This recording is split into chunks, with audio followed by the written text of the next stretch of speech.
Kalau yang satu ini, saudara, ada kondisi sebuah sekolah dasar negeri di Kabupaten Wajo, Sulawesi Selatan yang jauh dari kondisi layak. Bahkan para siswa sering diungsikan jika terjadi hujan dan angin kencang. Sekolah dasar negeri ini berada di dusun terpencil di Desa Ongkoe, Kecamatan Belawa, Kabupaten Wajo, Sulawesi Selatan. Bangunan sekolah yang terbuat dari kayu ini memiliki 3 ruang kelas. Namun kondisi kelasnya sangat memprihatinkan, terutama saat hujan dan angin kencang. Sehingga para siswa tidak bisa belajar dan terpaksa dipindahkan ke perpustakaan untuk belajar. Meski fasilitas di sekolah ini tidak memadai, semangat para siswa untuk menimba ilmu sangat besar. Ini bangunan sekolah tak ini terganggu? Terganggu.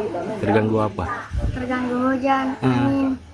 Jadi ini apa harapan? Pak Prabowo bantu kami bangunan sekolah kami.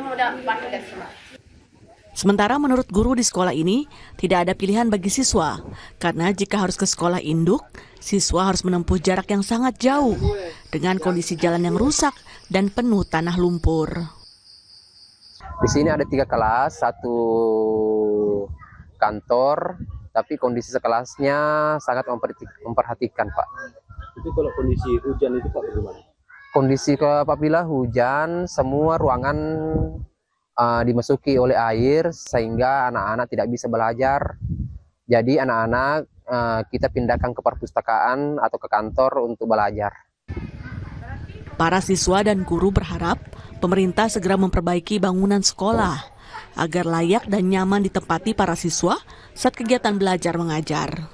Sudin Samsudin, Kompas TV, Wajo, Sulawesi Selatan.